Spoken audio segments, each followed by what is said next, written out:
there are a few instructions. There are 2-3 things that I would also like to say, that why we are here and how I want you to engage in this session. Well, I want you to understand that when I ask you questions during the session, I don't want you to give me answers that are expected of you.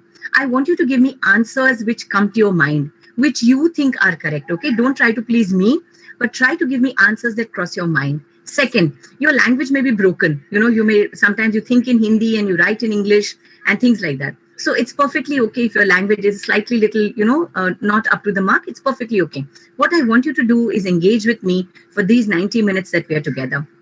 So why are we engaging on a platform like this?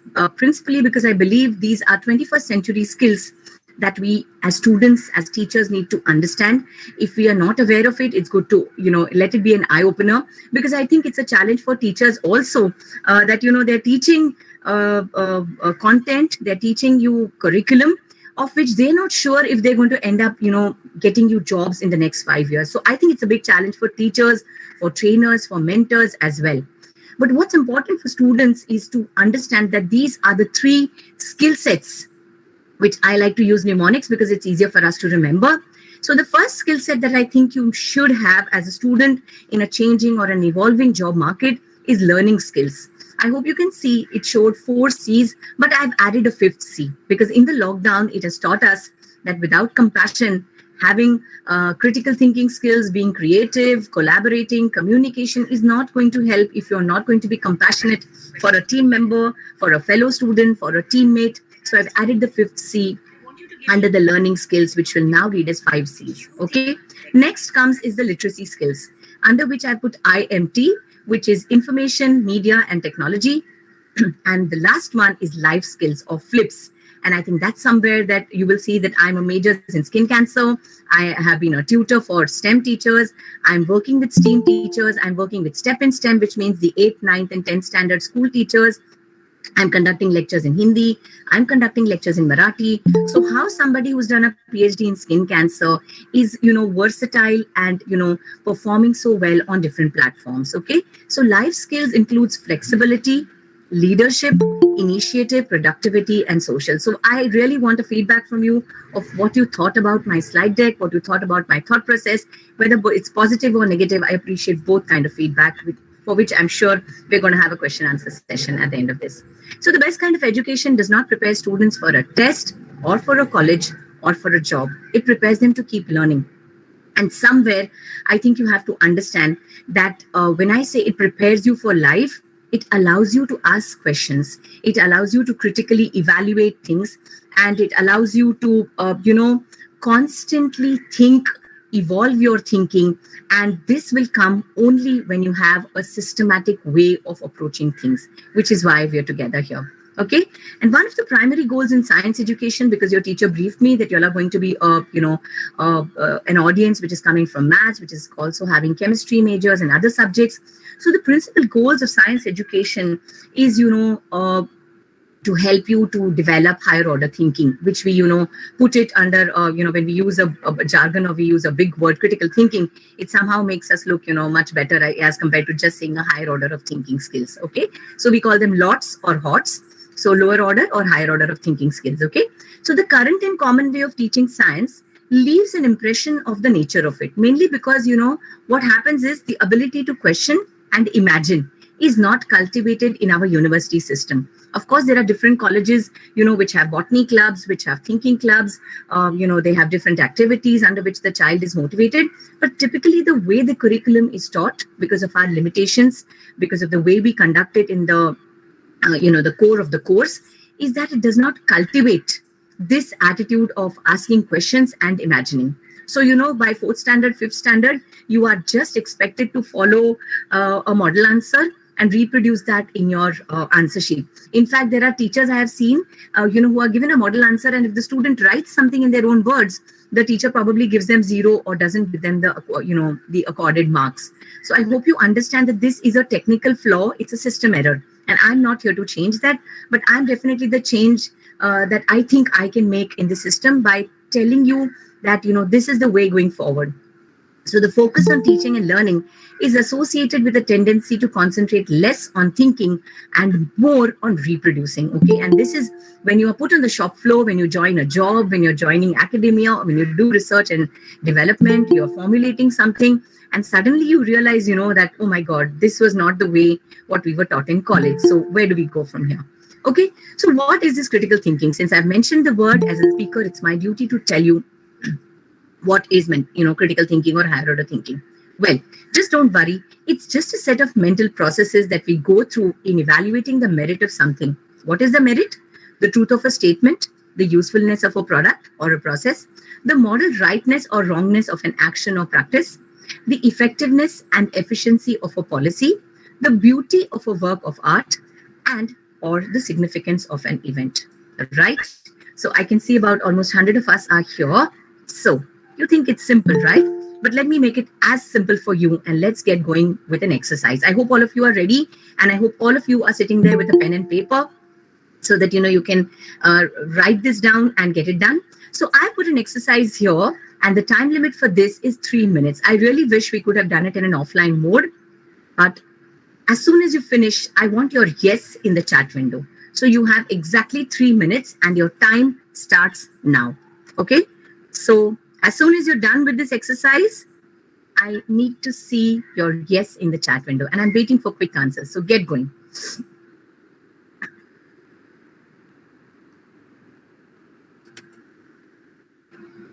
I hope you can see it all on the screen. Yes, ma'am. Okay.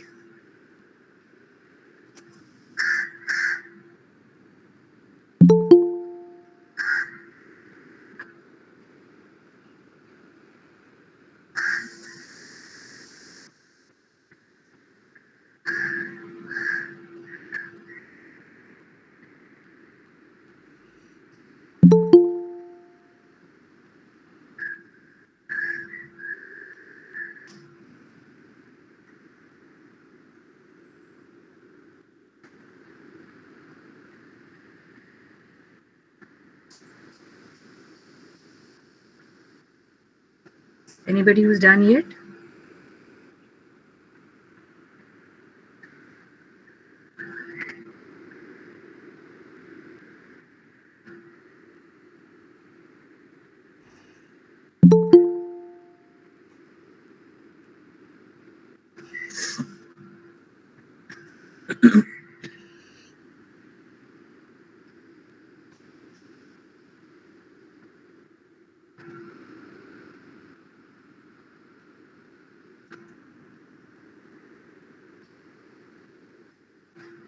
So as soon as you're done, I want to,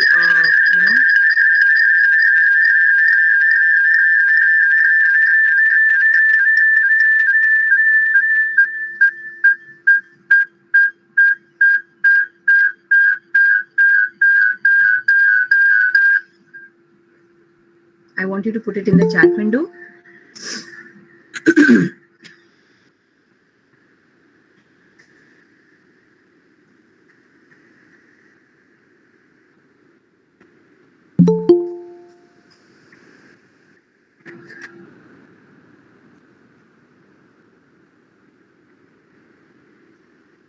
Okay, thank you, Ghazala. Thank you so much. I can see that.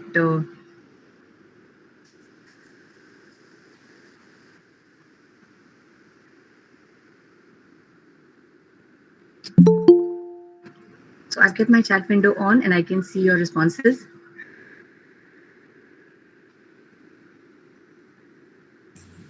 Students, please put in your responses. As soon as you're done, quickly, so we can get ahead of. Thank you, Manjari. Thank you, Asta. That's really very sweet of you. Thank you. Are the others still doing it? If you're still doing it, you can just put a yes. So Chhavi, thank you. Thank you, Suha. Okay, so all those who are still doing it, can you just put your pens and pencils down, and let me take this ahead by telling you. So the first person who finished it, I think, was Ghazala. Ghazala, can you tell me how you finished so soon? Was there anything specific? Was there anything, some magic that you had that you could do it so quickly when I had said it's a 3-minute activity? Ghazala, you could put it down in the chat window in quickly so that I can draw from your inputs.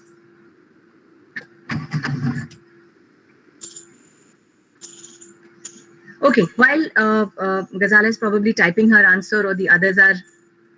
Okay, when you say start, yes, thank you. So, okay, so I think she's still putting her response. But let me take this in a nutshell for you. I hope you saw this activity and it clearly said that, if you read the first line, it said read all that follows before doing anything. I'm repeating this. Read all that follows before doing anything. And what happened? What most of us would do, yes, you would just start writing the answer. You would just start writing the answer. Thank you, Chhavi, for that exclamation. It really helps me when you're communicating in the chat because it gives us a feel of, how we would have transacted this. Thanks, Niyati, you read that. That's very nice. So I hope you know that a lot of these examination bodies, like, for example, CBSE, somebody whom I know, where they give you 15 minutes to read that paper. Yes. So if you just saw this, even following simple instructions is so difficult for us. The teacher tells us, and please students don't mind me saying that, but even when I do this for the teachers workshop, believe me, 90% of the teachers do the same thing. They just get going, they clap their hands, they say hello, they tap their neighbor, they say the name of their friends. So I really hope you enjoyed this activity because that was like an icebreaker. I wanted you to feel at home and I wanted you to feel comfortable early in the morning, attending this session of mine. So I hope you understood that critical thinking is not something that has to be done, with things doing in a different way, being very, very evaluative about something. It's about, beginning to just follow instructions. It's about beginning to understand what is expected of you. It is about knowing that, this is the way things are done. This is the way things are to be done. This is the way it is to be followed and more. Okay. So what is critical thinking indeed? Well, when a medical doctor recommends a surgery, how do you evaluate the advice? When we observe a class session by a teacher, how do we evaluate the quality of teaching? How do you evaluate the quality of a book? How do we decide whom to vote for, whether to propose to someone or accept a proposal, which brand of tea to buy, whether to believe what a teacher or textbook says? The answer to each one of this involves critical thinking. If you didn't know that, it's good to know. And I think all of us are critical thinkers, right? Your mother selects which tea bag to buy, which tea to buy, right? And if you change the tea, everybody at home says, chai mein kuch change hua hai kya? Chai patti thodi change hui hai kya? Yes, and that's where higher order thinking comes in. You don't have to be intelligent for it, but you have to have the ability to think and to question. Now, every student is required to conduct research in their academic careers at one point or another. A good research paper not only requires a great deal of time, but it also requires complex skills. Research skills include the ability to organize, evaluate, locate, and extract relevant information. And that is why I thought it would be appropriate for us to talk about how to read scientific literature today. Yes, what are the research skills that we're typically looking at in students? These include formulating questions, observing, planning, collecting data, recording data, organizing data, interpreting data, presenting research findings, and more. What are the different types of research skills? These can be categorized as the main skills, which means summarizing and categorizing, thinking critically, something that I've just spoken about, analytical thinking, again, I will be engaging you for a few exercises later, and of course, explanation skills. What are the additional skills that are needed? Well, the most important one, time management skills, finance management, and of course, information technology skills or IT skills that I put there in a nutshell. Okay, so quickly, here goes my second exercise. You need to attend a get-together, a party where there is a theme that says you need to dress up as a character. So within your limitations, within the present frame of things, how are you going to do this? So you need to attend a virtual party, and I need you to use the chat window and tell me that how are you going to carry out this action? What is going to be your thought process? Please remember, I'm asking you what is going to be your thought process. You need to attend a get-together or a party where there is a theme that says you need to dress up as a character. आप क्या करने वाले हो? What is going to be? आपकी सोच क्या होगी? How are you going to ensure that you look unique in the party? How are you going to ensure that you are at home? You're not going to be able to go out and get a dress for yourself or something like that. So how are you going to ensure that you look like a particular character? And I'm leaving the forum open again. And I'm just going to spend about 3 to 5 minutes on this. So quickly in the chat window, I need you to tell me what you are likely to do for an activity like this. And through this, we are going to derive something again. Quickly, whatever comes to your mind, not what answers I am expecting, what you are likely to do, what comes to your mind immediately. Or even what are you going to dress up as?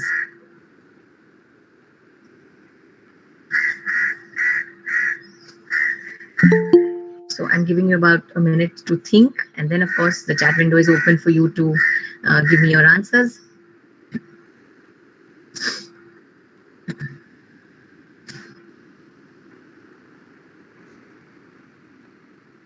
Anybody yet who's already given it a thought and how you're going to go about it? So you need to attend a virtual party. Imagine I'm throwing a virtual party with about 89, 95 of us here. And what is going to be your thought process before participating in this to become a character? What character are you going to become? I cover myself with a bed sheet and I look like okay of any cartoon program. Okay, that's great going. That's great going, Ghazala. Thank you very much for that answer. Anybody else? Please remember there's no penalty for a wrong answer because there are no wrong answers here. I just want to derive something. I will dress up like one of my favorite characters, Anshika. So who's your favorite character and how do you ensure that you look like that favorite character of yours? If you could throw some light on that. So I have 2 answers here and there are about 90 of us here. I'm sure there's something that crosses our mind. Okay, Payal says, think of what I can wear to look unique. Very good, Payal. Thank you so much for that leading answer. What we have, what can make me look good. Thank you. Asta says, thinking about what character should I choose. Thank you, Asta. Let me know quickly. We'll buy a dress online that will be similar to my character. Please note, Harshita is going to buy a dress online. Chandrika says, because I'm myself a unique character. Okay, Chandrika, I will take that answer. Priya says, I will check my wardrobe first of all, then decide what I should wear. Fantastic, Priya. That's very nice. I hope you can see the spectrum of answers here. Well, think about what clothes I own, and with that, I will decide what's the nearest character I can dress up with those. Thank you, Suha. The Invisible Man, Aryan, thank you. How are you going to look like the Invisible Man, Aryan? We are going to use home stuff. Thank you, Jessica. That's amazing. And our creativity to make something out of it. I can use colors to make something over my face. Maybe a character that's different from others and something awesome. Thank you, Asta. With those answers, I will take you forward. And well, while I'm taking you forward, you will understand what I actually meant when I asked you that question. All right? So, breaking it down, essentially, I'm trying to tell you to identify a relevant story that will fit the invitation, right? So that's your research topic. Well, you will ask friends and family. Many of you said, I'm going to take a bed sheet. Many of you said, I'm going to take things from my closet. Many of you said, I'm going to paint my face or probably paint my mask so that I look like that character. So that's going to be your literature review, right? Which character works well for you? I hope you could see in many of those answers that I'd like to look unique. I'd like to look different. I mean, nobody would want to go in a virtual party where I look like Mickey Mouse and somebody else also looks like Mickey Mouse, right? So you're going to identify your research problem or your research question from that. And essentially, you're going to put up your research proposal, what method you're going to use, and what resources. Did you see what resources we used here? Somebody said they're going to buy a dress online. Someone else said they're going to use their home stuff. Someone else said, I'm going to, pick up dresses and some makeup stuff or some colors from my kit and, color myself and put it up. So that's going to be your resources. Are those resources available in your lab? Do you need to have some high-end resources or can you make do with resources in your lab? Finally, you're going to validate. Did you get the costume right? Was Mickey Mouse looking like Mickey Mouse? Was an invisible man looking like an invisible man? And so on.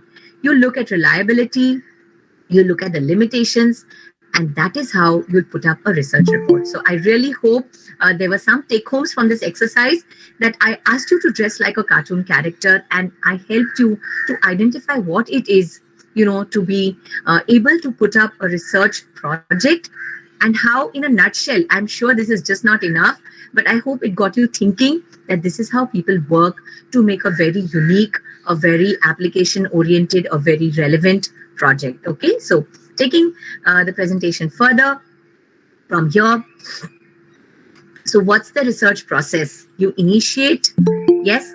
How do I look at how this is done? Then I look at, I select it, I organize it, I present it, and that gets assessed, right? Now, this could be in a conference, this could be a research paper, this could be an assignment, this could be a presentation. Okay.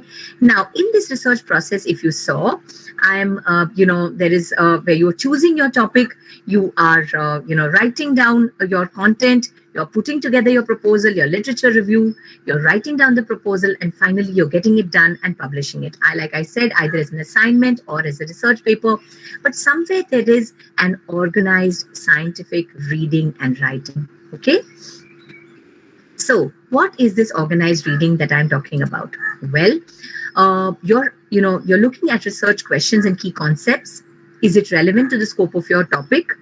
How the research framework or approach, or what are the innovative ideas that work within this frame? What are the key findings, results, and conclusions of the study? Does it confirm, add to, or challenge the established knowledge? Does it offer significant insights? What are the strengths and weaknesses of this research? Okay.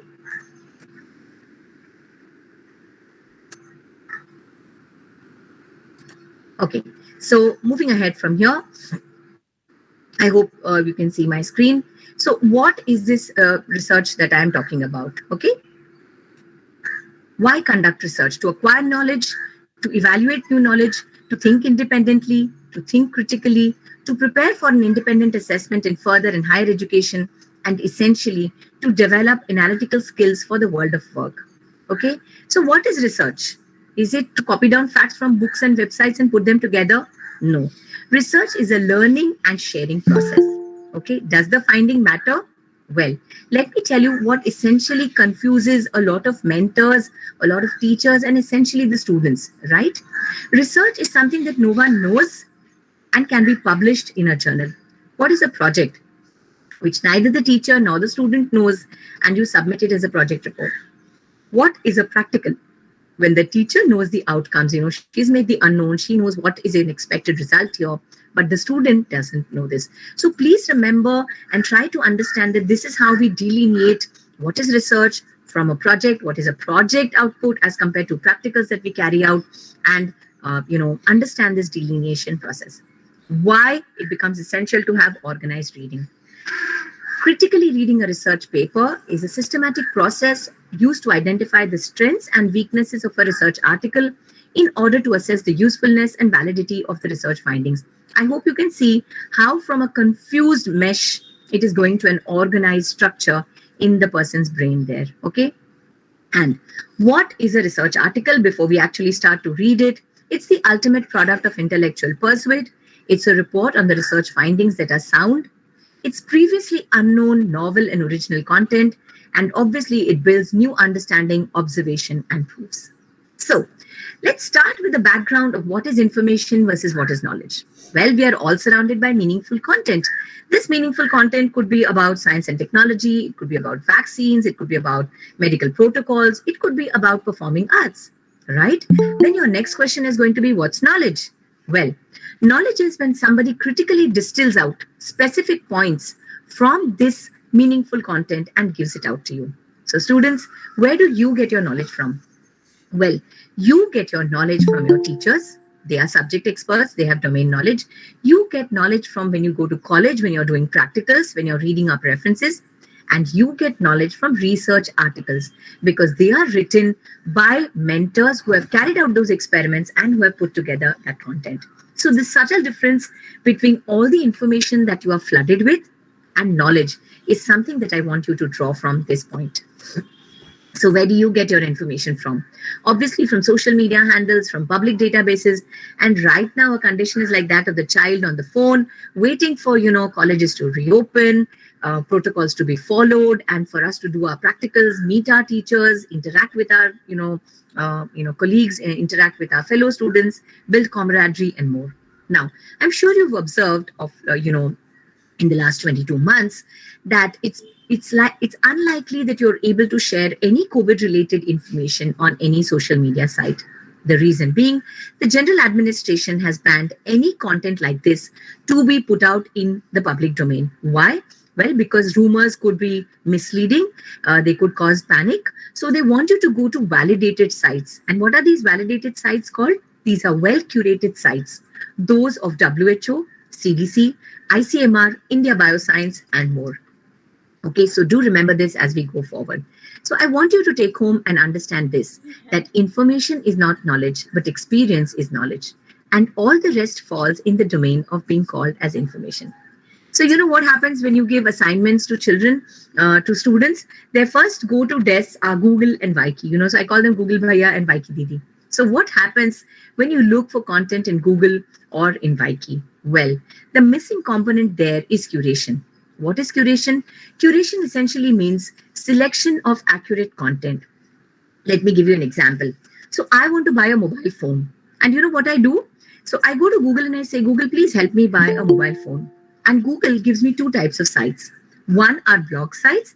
And on these blog sites, I get a lot of content or information about the different features of the phone, the different models of the phone, the different cost price of the phone, and something that will help me make a choice.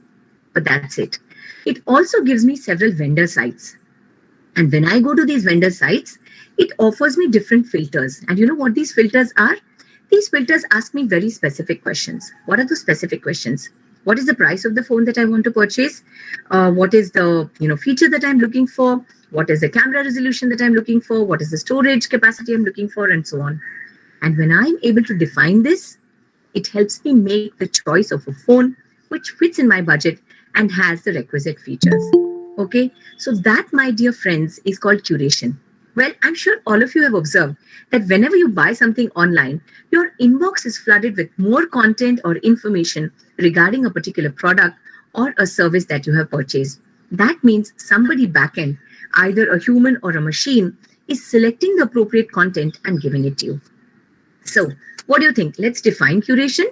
The selection, organization, and presentation of online content, merchandise, information, typically using professional or expert knowledge, is called as curation. Well, data curation. Why am I telling you as a researcher, as an academician about data curation? Well, this is to tell you that many of you will make your, forte in academia, in research and development, in marketing and allied fields. But many of you will go into a domain of science called as data science, where you will end up doing data wrangling, data mining, data curation, and more. So I think this is, a valid platform for me to tell you that this is an opportunity for you to consider as a career option. Well, data curation is the active and ongoing management of data through its life cycle of interest and usefulness to scholarship, science, and education, which includes appraisal and selection, representation, and organization of these data for access and use over time. So here goes my next question. And my question to you is as follows. Have you heard of the term peer review? Have you heard of the term peer review? And do you think peer review is one form of curation in science? Have you heard of the term peer review? And do you think peer review is a form of curation in science? Have you heard of the term peer review? And do you think peer review is a form of curation in science? Quickly use the chat window. There are no negative markings for a wrong answer. And, in fact, I'm hoping, and please don't worry, in my subsequent slides, I will be answering this question. Okay. So have you heard the term peer review? If your answer is yes, just say yes. And do you think it is something similar to curation in science? Thank you, Ghazala. Ghazala says no. Manjari says yes. Thank you. Thank you so much.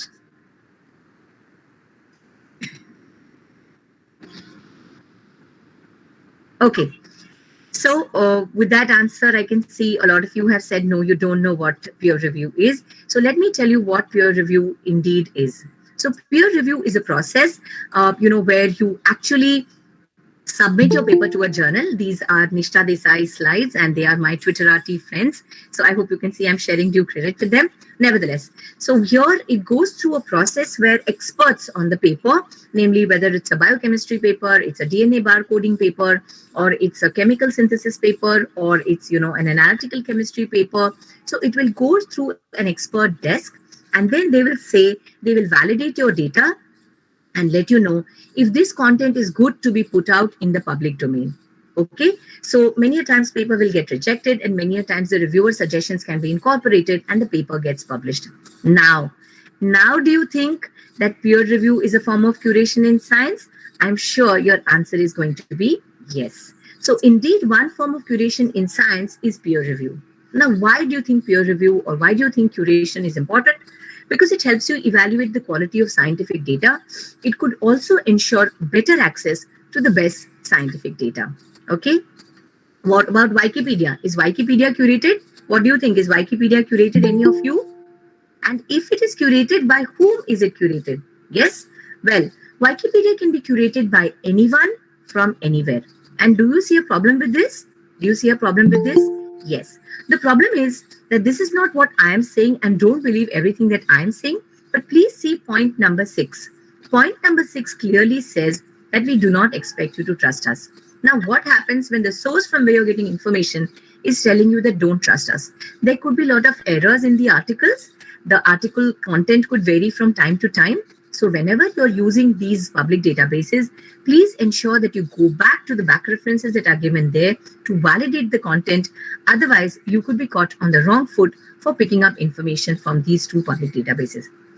But I'm sharing this with you in good faith, not because I have anything against them, but this is to tell you that where should be the right place if you had to go and look for content in the area of science and technology. So what are the different types of papers that typically that we see? They are, in journals. They could be letters, communication, article, review articles. Yes, what typically is done in the student domain area is a literature review and proposal. Okay, what are the differences between them? I'm just going to touch a very little on this because it could otherwise take a lot of time for me. Letters are brief reports. They, communicate important results. They're limited in length, figures and references. Well, their format is very, very abbreviated. They kind of, give additional supporting information, but they still must tell an entire story. Articles are full reports about new results, not limited in length, figures, numbers, or references. They could be a follow-up. They, have a traditional format. And reviews give an overview. They own a research or a field as a whole. There is no primary data included here, and there is thorough referencing that gets carried out. So I just thought it would be good for me to tell you, a literature review is shorter than a review paper in a journal.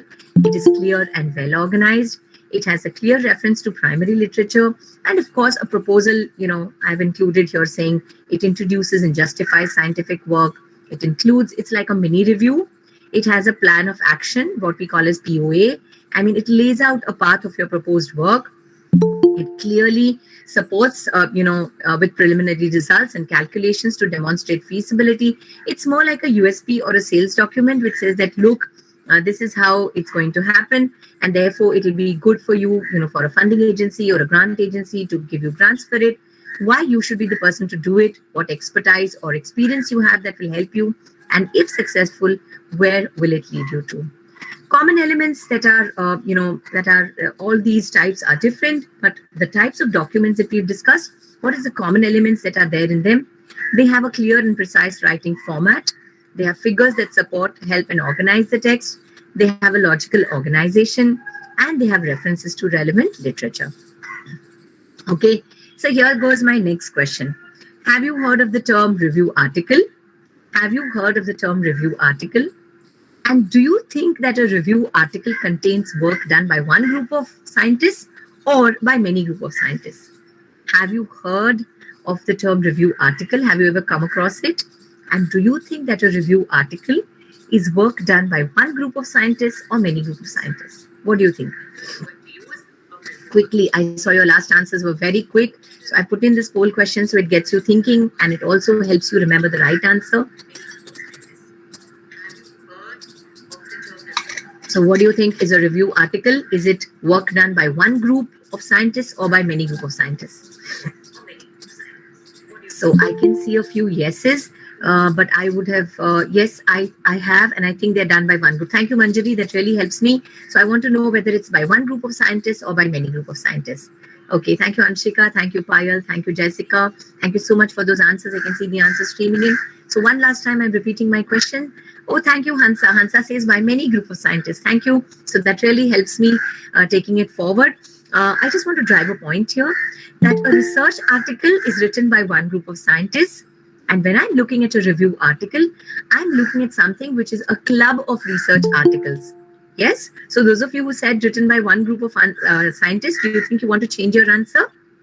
So when I say a review article is a club of research articles, that means it is going to be put together by a set of author or authors, but it is going to have content from many groups of scientists. So if you're looking at contributions, it's going to be having contributions from many groups of scientists. So thank you, Ghazala. Thank you for those of you who gave the answer as one group. So I hope you're going to go back and check out what a review article looks like, and how many groups contribute to a review article. Okay. So taking this further, I just thought it's for us to engage like this. So taking this further, I hope you can see here, that how a review article is a club of research articles, and how in a review article you are, you have, it's an opinion piece by the person or persons who has written it, and how they view all the current literature in the field. Now, I hope you can see that thumbs up and thumbs down, that it could be something where, it's very holistic. It has been seen from all attributes, or it could be something that has a bias. So, that is how, sometimes we may get carried away by somebody's opinion, but we need to be very grounded to see how the review article has been put together. Now, what if you could read many research papers, make your own connections? What if you could link molecules and processes between papers? And what if you could keep all these connections for you to use when needed? Wouldn't that be great if there is a tool that helped you to do this? Well, you now have such a tool, and that tool is called as MANAV, the Human Atlas Initiative. Now, this is a prestigious Government of India project which is being co-funded by Persistent Systems and is being jointly executed by IISER Pune, Indian Institute of Science Education Research, National Center for Cell Science, NCCS, and all the backend support for this is being provided by Persistent Systems. Now, we are at the fag end of phase 1 of the project, which ends very soon. And we're hopefully looking forward to the project going into phase 2 so that many more students can be engaged in this kind of an endeavor. Okay. So to, take you further on how to read scientific literature and how you will be contributing to the project if you are able to before it ends is understanding what is the layout of a research article. Yes, you can see there's a title, there's an abstract, there's an introduction, materials and methods, results, discussion, conclusion, and references. Well, so what does the title page teach you? Yes, what does the title page essentially tell you? Well, it tells you about the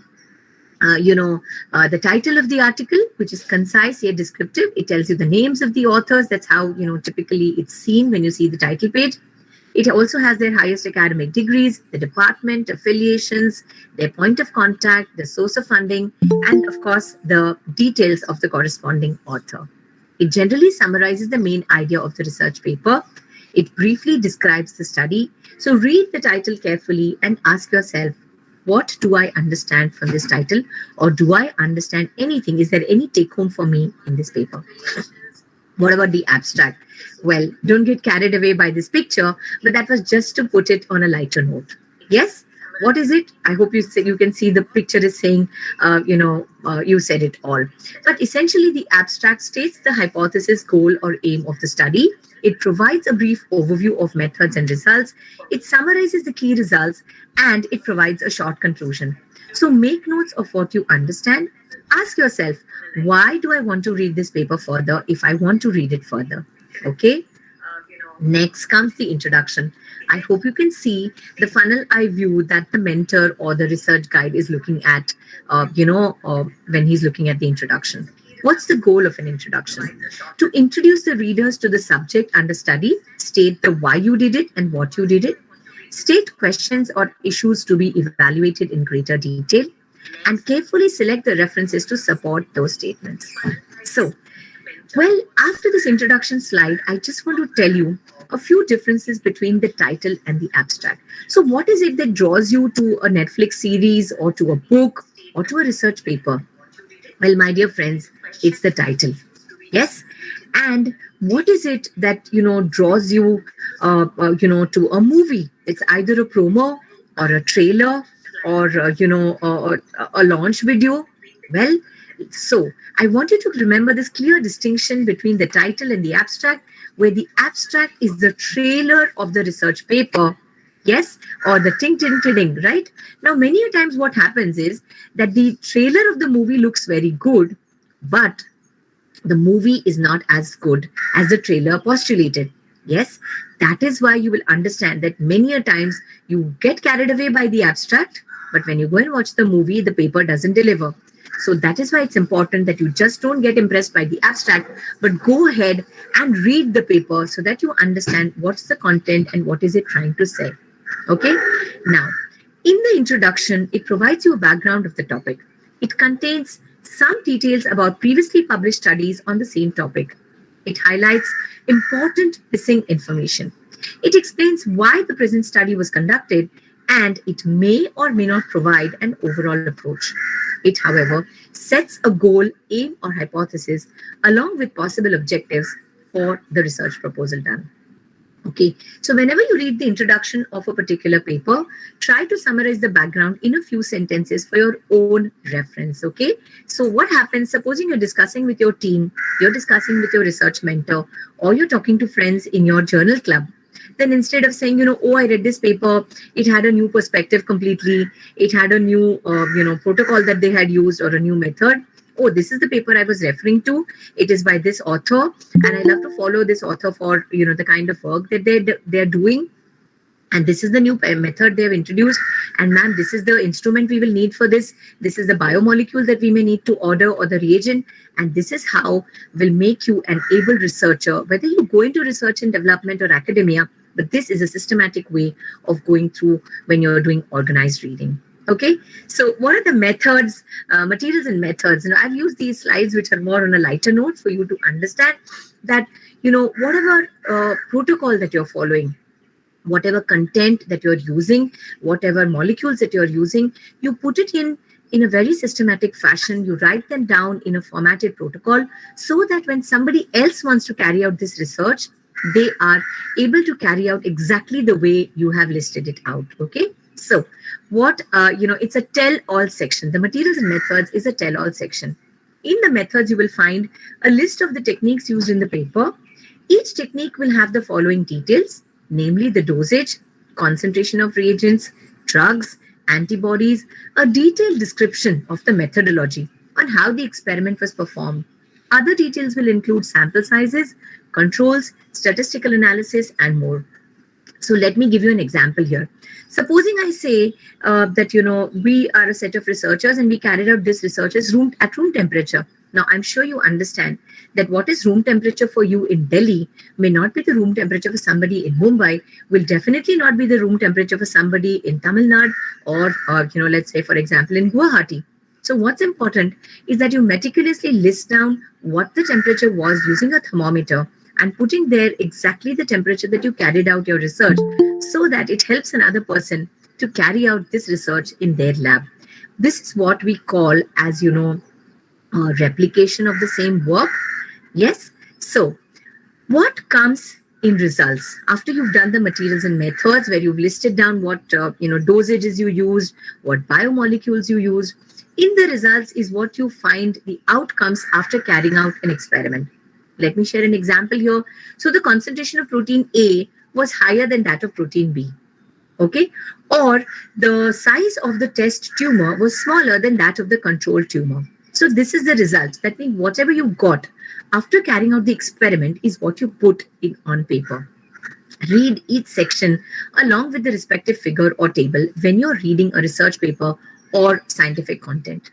Please look if the results section answers all the questions. I hope you remember that in the introduction, we clearly said that it highlights or puts together the aim, the hypothesis, or the goal of the proposed research that you're carrying out. Okay, so in the result, look for something called as coherence. What is coherence?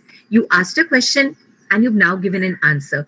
So is this in sync? Have you answered the questions that you had raised in the beginning of the project or the research that you're carrying out? Well, briefly describe all the outcomes using tables and or figures to graphically present the results. This portion of the paper may be brief because your goal is to state the results, not to discuss your explain or explain your findings. This is something that I think we are not taught in college. I don't know if you're going to laugh at me, but typically when we carry out protein estimation, if I'm wrong, just correct me. When we carry out protein estimation, typically the result and conclusion looks like protein estimation using biorate method or protein estimation using Fall and Lowry method was carried out successfully. Now, I don't know really whether Fall and Lowry is happy with the successfully answer or whether your teacher is happy with that answer. But believe me, there is no growth that the child incurs in this process. So Fall and Lowry was a defined protocol. You carried it out, right? And it obviously had to work because there were experts in your team. There were experts in your college lab who have standardized the experiment. So the experiment had to work. So students, somewhere you need to understand that what is written in a result and what is written in a conclusion or discussion. In the discussion or conclusion, you write what is your interpretation, right? That did you find that there was a difference between the protein content of, from moong dal and banana? Did you think if you did two methods, let's say the biorate method and the Bradford method or the Bradford method and, Fall and Lowry method, did you find there was a difference in the protein profile you got? In the sensitivity of the method, in the ease of doing the method? Yes, that should be there in your discussion. But typically, I feel sorry for my teacher friends because they get so tired of reading the same conclusion again and again and again that the experiment was carried out successfully.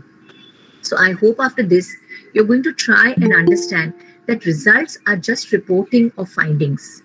And in your discussion and conclusion, in the discussion, you discuss your results. And in the conclusion is, do you draw anything from the findings? What is your take home? That you found Bradford was a very easy method. Fall and Lowry has multiple steps. But the sensitivity of Fall and Lowry is very high as compared to that of a Bradford's. But if you had 200 samples to analyze, then Bradford is a better method to use as compared to Fall and Lowry because you'd get exhausted carrying out the detailed protocol. So this is what your discussion and conclusion to aim at. I am definitely not aiming to teach you this just in a 1.5 hour session here, but I just thought it's good for you to know that what goes in results, what goes in discussion, and what is typically the content of a conclusion for either a research paper or an experimentation protocol. Okay, so the figures, they tell a story even in the absence of a text. So I wanted you to see this diagram where, this is a pie which has been half eaten. And this is the pie which has been left, right? I mean, it has not yet been eaten. So the figure should be able to tell you a story even in the absence of a text. And that's the quality of, a very good research paper. Many readers will look only at the abstract and figures, and the figures should be uncluttered, large enough font to be legible, and use color to help make your figures clearer. I hope you can see in my slide deck, I've tried to use these figures so that your take homes are more. And, instead of looking at it like a completely scholastic approach, it's going to make it more user friendly and more student centric so that there are some take homes from here. So what are you expecting to see in the results in a research paper? Well, be ready to see different kind of data. Why different kind of data? Obviously, because you're looking at, depending on the different types of study that has been carried out, the data may vary. Yes. Should I be able to understand all of the data? And the answer is no. Well, what do I do if I do not understand the data? The answer is read more papers. That's what scientists do. So when I'm reading one research paper, believe me, I end up reading at least 4 or 5 more research papers before I can actually understand this single research paper. So please don't worry. I'm giving you a 10% rule here, which I want you to remember. And what is this 10% rule? Well, in this 10% rule, I want you to understand that even if you could, when you're reading a research paper, when you're reading a content, when you're reading a book, when you're looking at a podcast, when you're even looking at a probably net series, or on different OTT platforms or a film, is there something that you take home? Can you understand 2 definitions, 3 words from that interaction? And that I would say is, bingo. So the purpose of you attending a talk, the purpose of you attending a particular study, the purpose of you attending a lecture is that have you been able to take home 2 definitions, 5 new words, a new style of writing, a new style to put your content across, and so on. So never penalize yourself if you can't understand all of the content of a lecture or, a research paper and so on. Let me make this a little simple for you by showing you how results are typically presented, that there may be a small effect that could be seen, there could be a huge effect, but that is how you need to present your findings. Your figures need to reflect that without any interpretation. So I've taken a few results here to take you through. This is how a schematic way of results is presented. I hope you can see here that there is some basal Golgi function, there is some reduced Golgi function, and some promotion of Golgi function. And what's given here in the red is the legend, which describes what the result is. Now, I hope you can see there are no tables, there are no big numbers here, but definitely this conveys the results that whatever experiment was carried out did kind of affect the Golgi bodies or the number of Golgi bodies that were there in the cell. This is an example of scientific illustration where, instead of, telling the researcher, take the left shank of the mouse, inject 10 to the power 8 cells, raise the tumor, salvage the tumor, sacrifice the animal. I hope you can see the researcher has very clearly given what we call as protocol illustration, so that as a researcher, you know exactly what you need to do.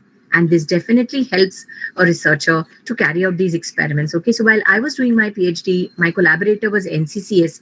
So we had to undergo training at National Center for Cell Science on making, how would you make artificial skin? How do you carry out? How do you seed the keratinocytes and melanocytes? But not everybody may be given this hands-on training. And that is how from research papers, a lot of researchers have to evolve their own methodology and carry out the animal work. Okay, now this is patient data. I hope you can see no pictures, no images, just simple dots. This is also to tell you that there are more than 200 ways of which you can express data. If you always thought that data can be expressed in the y equal to mx plus c or on a straight line, you are highly mistaken. Do try and take certain Coursera courses on machine learning, Gaussian theory. Even being science students, believe me, you will tremendously benefit from these courses. It will tell you how data has to be represented, how data comes from different sets of conditions. And here you can see each patient, dot, the IgG level being represented in a non-SIT and an SIT setup, a control versus test setup, which doesn't fit into y equal to mx plus c data set, but it's presented much differently. Of course, you have even more specialized data, which is proteomics data.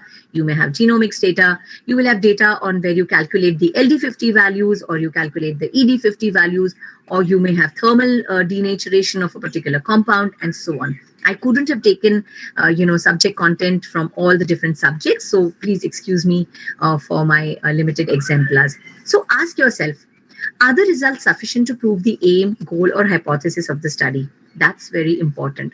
Yes, then move on to discussion. This is a discussion and interpretation of the obtained results. So you remember the example I said, the concentration of protein A was higher than that of protein B. So why was the concentration of protein A higher than that of protein B? The second one, the size of the tumor of the test was smaller than that of the control.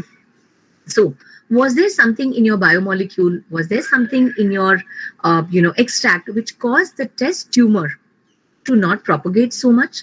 Which pathway did it affect? And well, if it was showing results, which biomolecule as a marker went down, which biomolecule as a marker level raised up?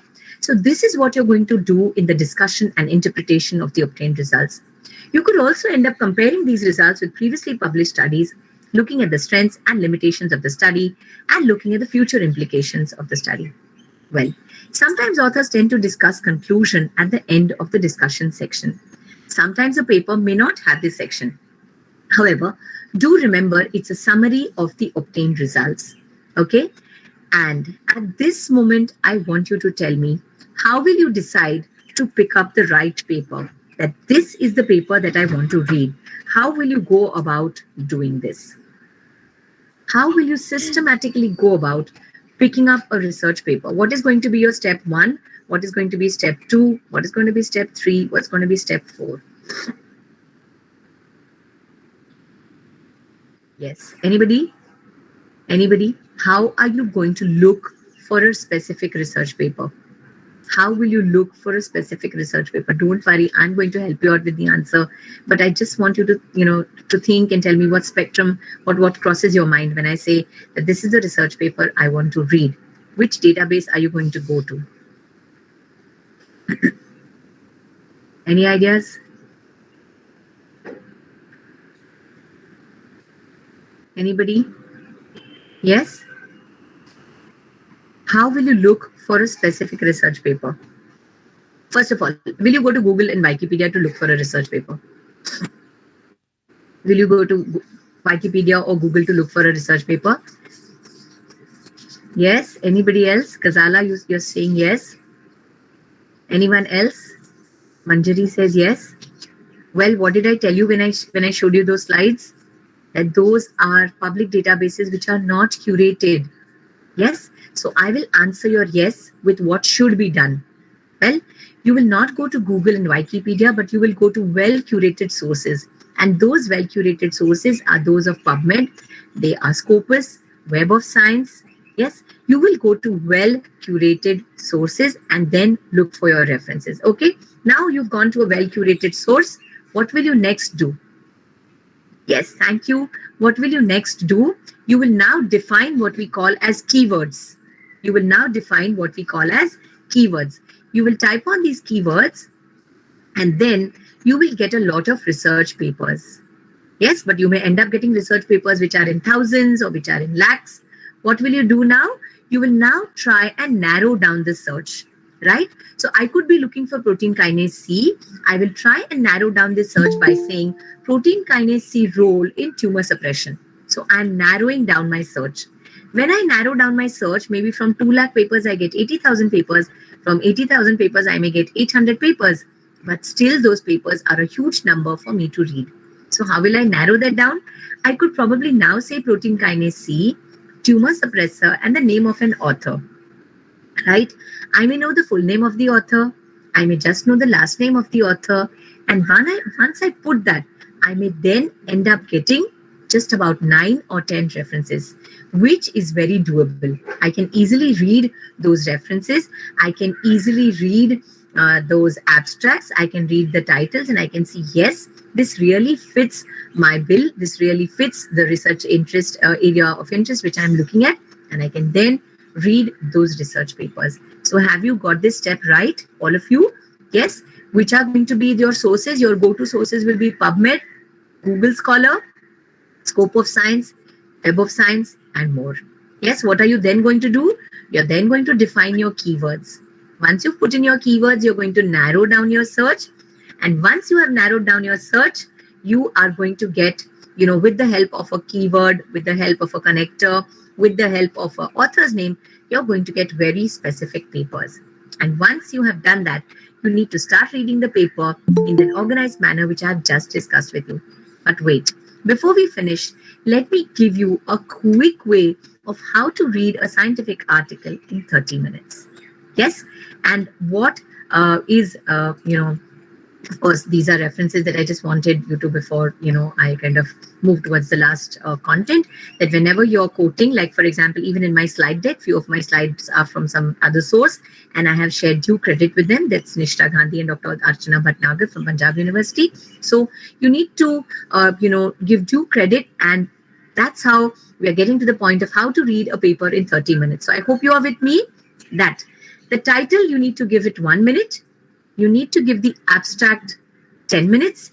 You need to highlight as you read, and this is called as annotation, and I'm going to be discussing this in my next few slides.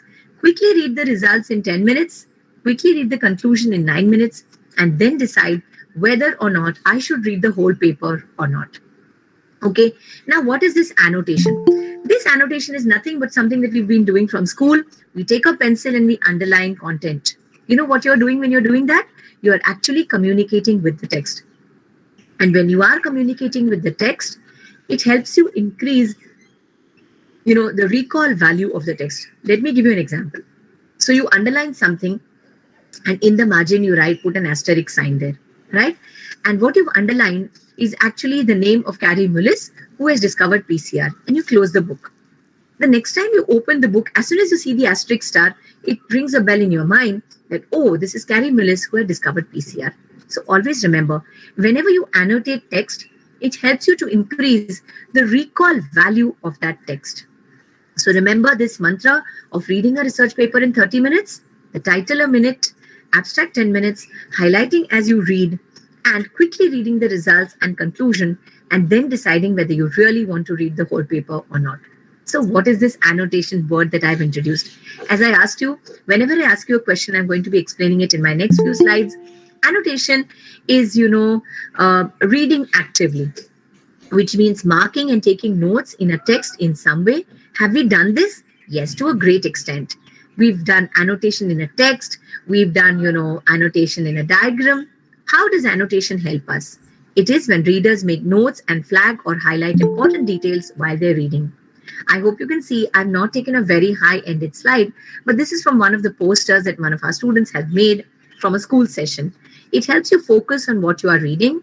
It makes you understand the details of a text, keep a track of thoughts and feelings, keep a track of important details. It helps you prepare for a discussion and also to prepare to write a text. Why should I annotate? Because I told you it helps readers comprehend and process the text in the moment, and it helps readers retain and remember information for later. Well, I've taken an example here, and what appropriate example than the use of PPE or personal protective equipment. I hope you can see there is the use of a box here, there is the use of underlining here, there are certain points here, and there are certain definitions here. This is to indicate the author's most important points, to indicate supporting points, to draw connections between ideas, to mark important definitions and terminology, to indicate steps in a process, and to help review and remember information when preparing for a class discussion and test. Okay. So I'm giving you here an example of annotation. I hope you can see this is an article. What's most important in this article is the use of fluorescence, UV visible time-resolved fluorescence, and far UV circular dichroism spectroscopy. Another article, I hope you can see this, I thought was very relevant to the present pandemic situation that we are in. If somebody had reviewed these papers way back, we would have been in a much better situation today. I hope you can see this is a 2007 paper where you can see the presence of a large reservoir of SARS-CoV-like viruses in horseshoe bats, together with the culture of eating exotic animals in southern China, could be a time bomb. And please remember, this is a 2007 paper. This, of course, is a 2019 reference, again, about bat coronaviruses in China, where, time and again, researchers have been trying to draw their attention. But I really wish we had a process by which we had reviewed this work, and that would have really been empowering at this moment. So here's to MANAV, where we make teams in different colleges. So I would request you to kindly go to our website, which is manav.gov.in. Students, teachers, while we have some time before the platform either goes for a phase 2, in terms of funding from the funding agencies, join us, make a team in your college, contribute by curating and capturing scientific data from papers on the MANAV platform, get recognition through rewards program, get a chance to interact with scientists, create an impact through your curation, contribution, and collaboration, learning and growing. So what will you be doing? You will be annotating papers as a contributor. This will go through a process of review and expert review. And finally, all this will be added to a huge database of content, which will have, a lot of definitions. It will have a lot of, new techniques. And if you're ready, let's do this with an example. So I'm giving you a sentence here, and I want you to tell me what will you annotate in case you found this sentence in a research paper. So cetrimide is a drug that is used for seborrheic dermatitis. Cetrimide is a drug used for seborrheic dermatitis. What will you underline in this? What will you annotate in this, a sentence? Cetrimide is a drug used for the treatment of seborrheic dermatitis. What are you going to annotate in this? Any takers after all this that I have spoken to you? Anything? I'm not looking at the correct answer. I just want to see what your thought process is. Yes, that in this sentence, what is it that you're going to annotate? Cetrimide is a drug used for the treatment of seborrheic dermatitis.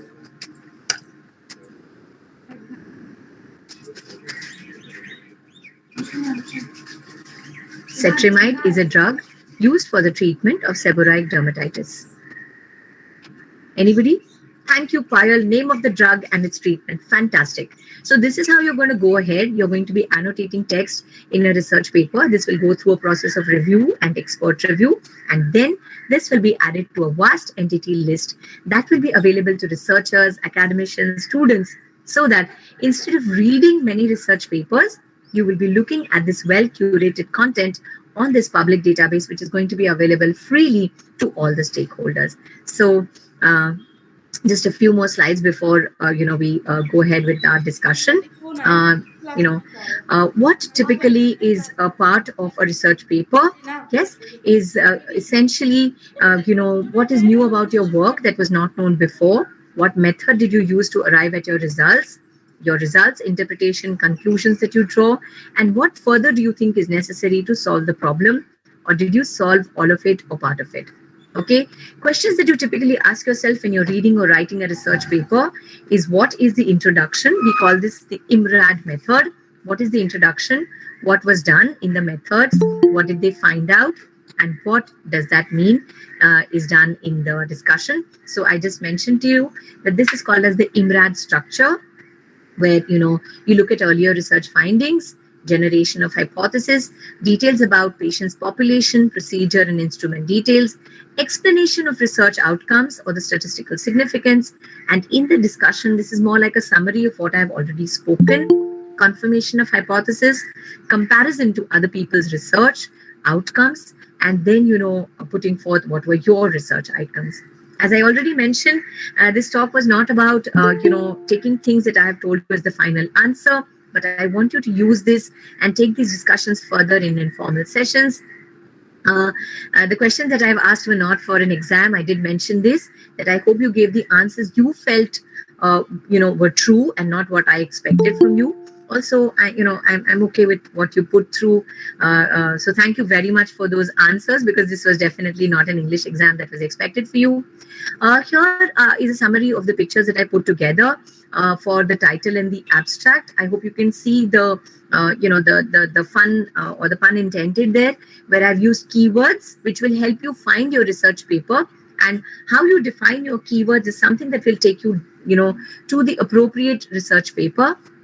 How in the methods and materials and methods you need to be very specific, that everything that you need to be doing is put there so that somebody else can mimic or carry out the same procedure and get the same results. The results, whether it's a huge impact, whether it's a less effect, how are you going to validate, and how it definitely needs to go through an expert desk of, whether it's really making a difference or not. And of course, the figures and tables, which need to be completely self-explanatory. So when you read papers in Nature, when you read papers in Science, in PLOS ONE, you will find that sometimes the text is not as easily assimilable. So I discussed with you the 10% rule, where I wanted you to take, that if you can get 10% of the paper, that's a bingo, and be happy with it. If you can get more, that's good, but please don't penalize yourself, because we are all very different individuals. So more often than not, you will find that the results are very self-conveying. It's a tell-all tale. That means whatever part is eaten can be seen, and whatever remains, so the figure has to give away exactly the outcomes or findings. Some helpful skills to have, which I thought I must mention since I'm addressing you as an audience, is typically I've classified them again as language skills, other communication skills, statistical techniques, language skills, ability to speak and write clearly, understand written papers, talk to colleagues with respect and self-respect. This is something that's very important, which we call as people management or man management. Other communication, email, etiquette for writing requests, privacy and courteousness in online forums or mailing lists. Well, let me give you an example here. So supposing you want to learn more about CAMs and JAMs. So I can share that Dr. Nagaraj Balsubramanian's lab in IISER Pune works on CAMs and JAMs, right? These are cell adhesion molecules and junction adhesion molecules. So go to the IISER Pune website, look at the kind of work he's doing, write to him that this is the kind of work that you like, and you'd like to take it further for a master's, for an integrated master's PhD, or for a postdoctoral fellowship. This is how you connect with scientists. Don't feel shy. Write to him. Say, I've read your work. This part of your work is something that I really liked. I really enjoyed, reading your work. I really liked your talk. I really read your research paper. So that is how you engage with science. And this is going to be the way going forward. Statistical techniques. What is a hypothesis? What's hypothesis testing? What's confidence interval? What's a curve fitting? What's regression? And more. Okay. Some helpful technical skills to have: how to use computers, making basic documents for your CV, for your application letters, and more. Computer programming, Python is a good first choice, but others may also be helpful. How to find resources online, namely lectures, review articles, journal published articles, LaTeX for writing manuscripts, making plots and graphs, making presentations. And believe me, I'm not going to tell you how to do it, because you could just Google how to do this and whatever you're looking for, and you'll find the correct answer. So believe me, you won't have to depend on me or your teacher to do it. You're going to be a self-driven person for this. Well, if your language skills need improving, the medium of professional science language is English. So please acknowledge that English is a foreign language and we will need effort and attention to learn it. Please look up videos in English learning on YouTube. There are thousands of them. There are lots of resources there. Read, read, read. This is my mantra. So even before I had this session and I had my slide deck, being put together, I was just reading more and more and more, and I didn't at any time assume that I had known enough of the content that I wanted to present to you. Watch good English language TV shows and movies with English subtitles that helps you build your vocabulary, the pronunciation with the written word. Make a study group and explain physics, explain maths, explain biology, and join a speaking club like Toastmakers. This is something that I've drawn from Nishta's slide. So each college, each university has their own clubs. So definitely make them more engaging and empowering. Learning new skills, keep a growth mindset. I have constantly been saying that, don't penalize yourself, don't penalize yourself. If there's any point you reach, this is more about holistic sharing of experience as a teacher, as a parent, as a mentor, that just tell yourself, my time has not come yet. That not yet. Please keep telling yourself not yet. That am I expected to know this? Not yet. I'm still learning it. So it's okay to have a growth mindset. That's more important than being intelligent or being, super smart or being a critical thinker. And if something that you don't know, just honestly admit it, go back, read, and grow yourself as an individual.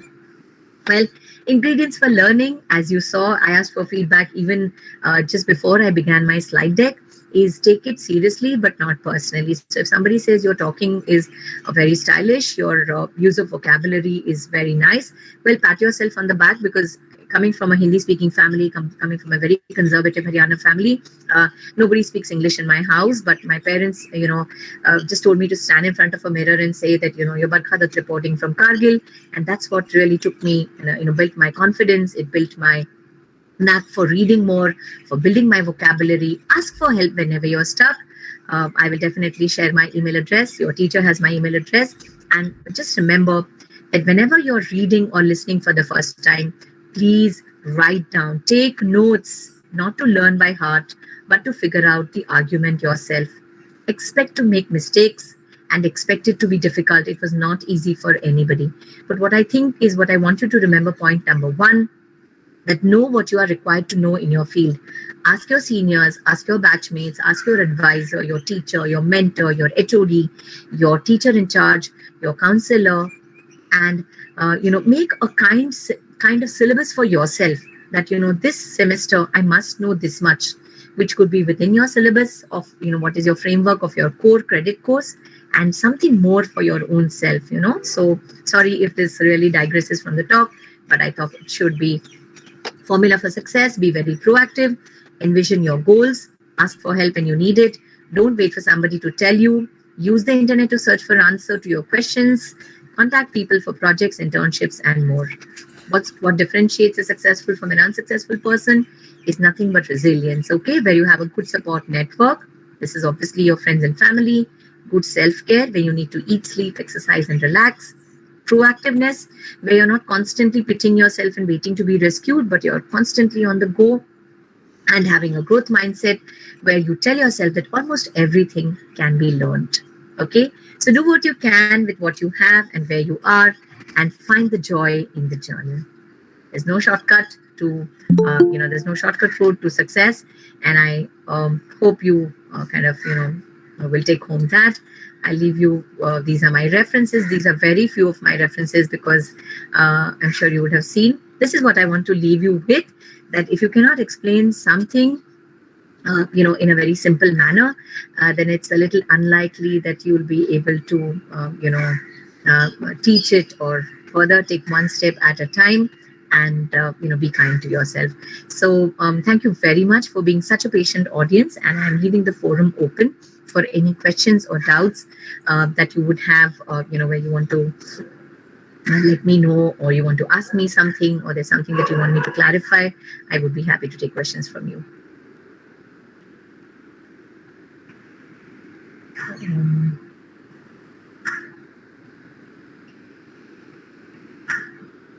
Are there any questions? Are there any doubts that you would like me to clarify on, or go back to any particular slide, or clarify any specific mention that I have used in my slide? Students, you can come up with the questions whichever come to your mind. Ma'am is waiting. Yeah, and there is one more thing.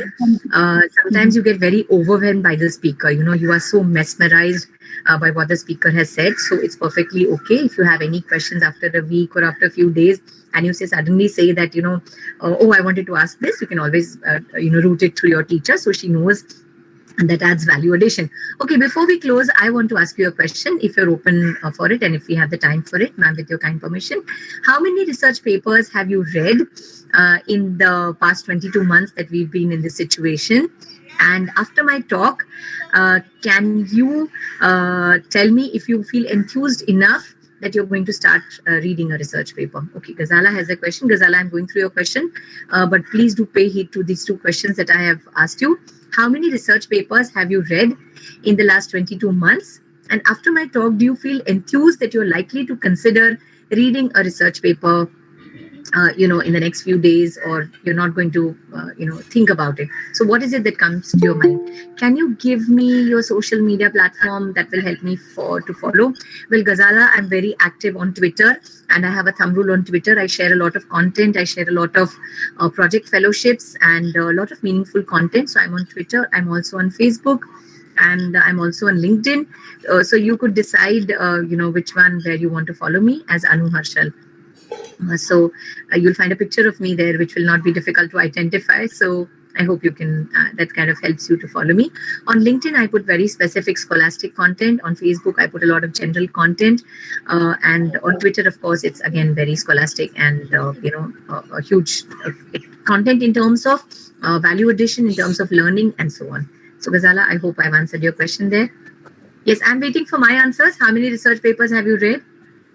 Ghazala, thank you. That I want to read. Thank you so much. Thank you so much for that answer. I really appreciate. Yeah, and please don't worry. I can see many of you maybe a little shy in answering questions, but it's perfectly okay. If it crosses your mind, you want to write an email, route it through your teacher, and I'll definitely respond back to you. Yeah. Any other questions?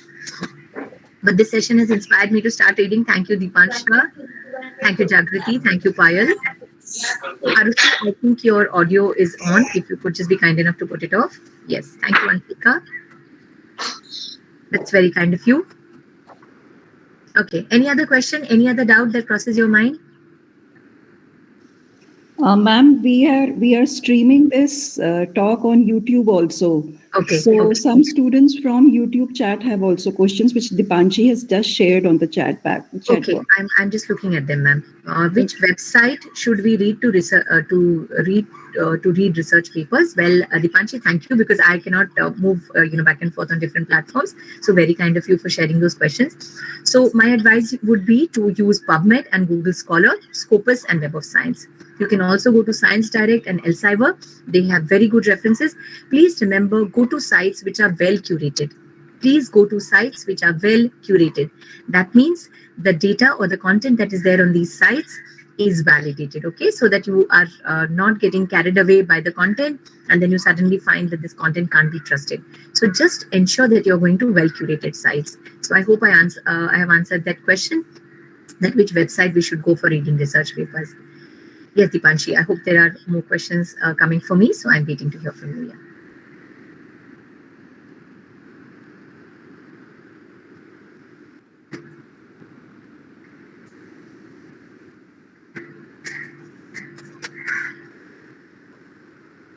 And PubMed and Google Scholar will have references or just about in all the subjects. Okay, so Google Scholar will give you reference in just about all subjects, and Google Scholar is more user friendly in terms for students.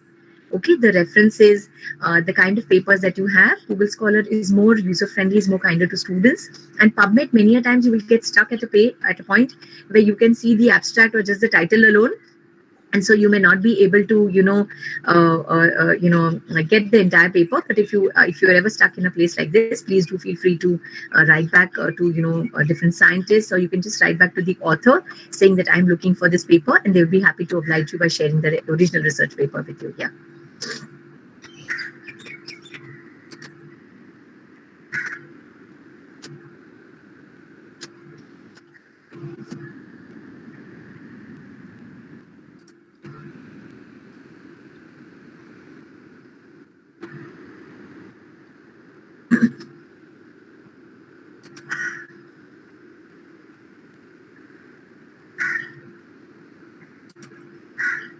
Any other question?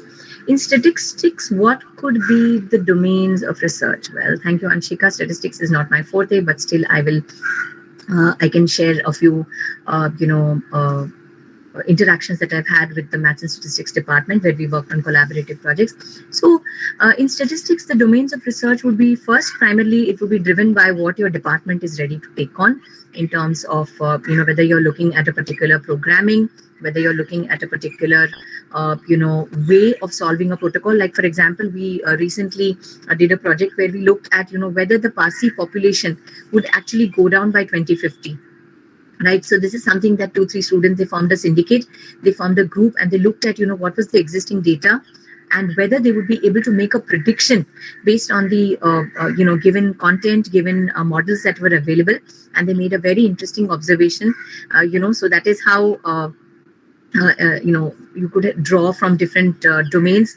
You could look for some interdisciplinary outcomes, Anshika, where you could work collaboratively with the chemistry department, or with the biology, botany, zoology, life science, microbiology department, where they're looking at a particular study, and you could see how much percentage of confidence can be built into that study, what kind of tests to be used for that study, and that will help you develop a research perspective and a specific domain for yourself. So Anshika, I hope I have been able to answer your question, because that's not really my domain, but I'm just sharing with the kind of expertise which I have in my interactions with these students. Research papers have a very difficult English to use. How do we break down difficult English structure to be able to understand it? Well, I can't tell you, again, whoever this reader is coming from Dipanshi, that the English is difficult. Yes, I completely agree. What you can do is read the research paper, make your notes. What did you find difficult? Was there a verbatim statement that you found difficult? Was there a particular term that you found that you couldn't understand? Go back and, hello, I hope you can hear me. Hello, I hope you can hear me. Yes. Yeah, I'm so sorry. My audio just dropped for a minute. Yeah. Sorry about that. Okay, so go back and check out what that word means. Go back and find out what is the meaning of that sentence, and that will kind of help you to understand. But this, I completely agree, this is not just coming from you, but even as researchers, when we read papers from philosophy and nature, the language is very difficult to understand. Please don't worry. If you think reading the introduction is going to take you away from the paper, go straight for the results and discussion. And believe me, the graphical representations, the pictures, depictions will make it easier for you. Yes, but the English level is definitely going to be difficult. But the only way you can combat that is write down the words that are difficult, write down the statements that think are a little difficult for you to understand, and find out the meaning. Speak to your mentor, have a small tea club with your friends. Just spend about 10 minutes or 15 minutes discussing a particular paper, and you will find from these different perspectives, there'll be somebody who will be able to give you the correct answer, and you'll be able to draw out from that experience. You could also write to the person who's written the paper as to what did you intend to say by this sentence. Believe me, they will be very happy to clarify it for students. So I hope I have been able to answer that question.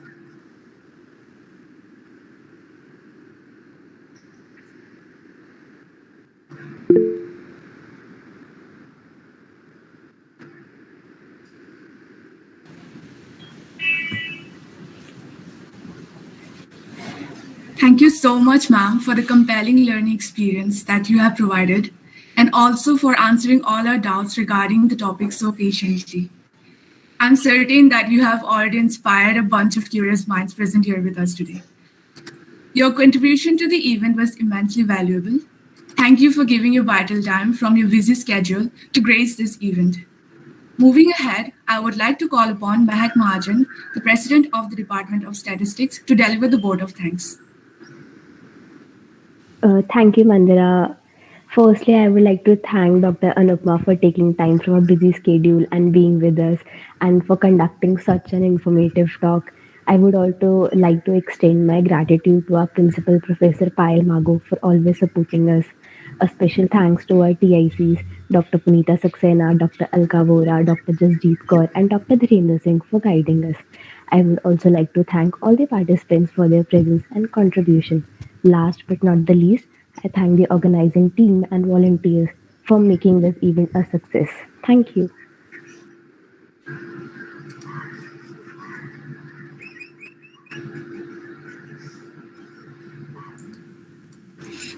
Thanks, Dr. Anupma, from all the faculty members. Students are really indebted to you for introducing the terms like peer review, curator, etc. I think they will be taking home something. Thanks a lot. Thank you, ma'am. Thank you so much for your kind. Yeah.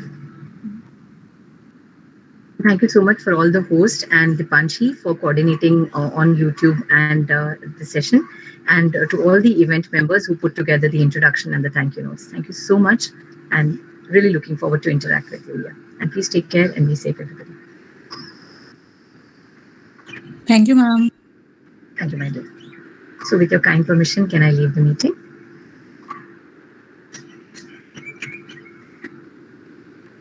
Yes, Dr. Anupma, we are over with the session. Thank you. Thank you so much. Yeah.